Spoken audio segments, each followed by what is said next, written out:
delay is not something that I handle very well. And I think a lot of people, I'm not the only one. I'm just being authentically me, right? Especially in today's like Amazon Prime culture, right?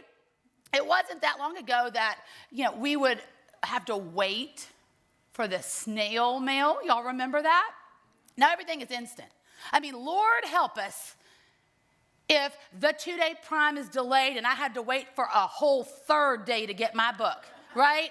Are we so dissatisfied? What is going on with Amazon? I have to wait a full 3 days for my book? What do you mean it's not available next morning delivery, right? I mean, this is where we are now, right? And so in 2012, I didn't have an army of anything. I had a small group of really amazing clients. But my calling, I knew, was not to just take care of a handful of people. As the wait took place, I started getting really frustrated. And it wasn't very long after that my feelings of frustration turned into feelings of disappointment.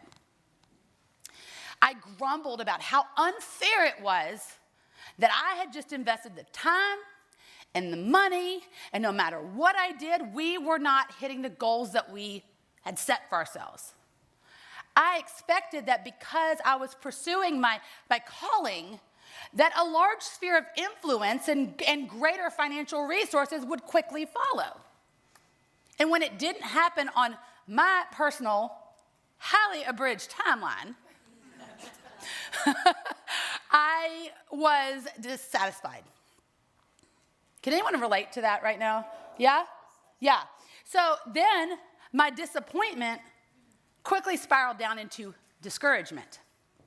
Now, as I was dealing with that delay in our business, because we were in business programs and people were just crushing it. And here we were just continuing to hit up against this wall, not able to break through the other side.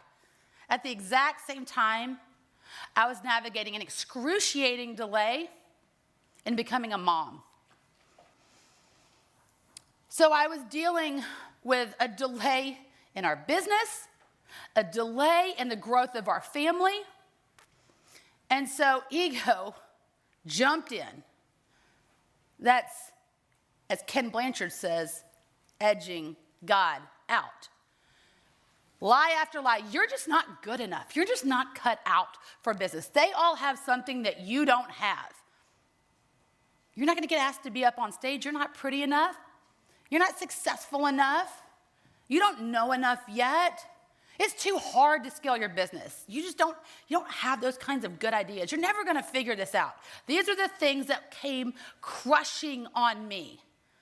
Unfortunately, despite my fears, my lack of courage in that moment, my doubts, and my disappointments, I wasn't disqualified from my calling. It wasn't that God just gave up on me and said, man, she's a hot mess. Let me go find like that deacon in the church to give the calling to, right? Instead, God sent me some encouragers. In 2013, we got invited to a top secret meeting of top marketers. It wasn't long after that we started to really get to know a guy named Russell Brunson. How many of y'all have heard of Russell Brunson with ClickFunnels? We got to be good friends with Russell. He asked us to join his mastermind. It's a $25,000 program at the time. Russell was one of our encouragers. When I met Russell, I didn't really believe in myself, to be honest. I really loved marketing. I loved implementing things. But every time I would be around him or the people in that room, I felt like this big. I felt like I was like in the presence of giants, and I was just like this teeny tiny person that somehow got some fluke invite to this group. And Russell helped me believe in myself when I didn't. And that's the thing. I want y'all to write this down. Sometimes you're going to have to lean on the belief of someone else to encourage you when you don't believe in your own abilities.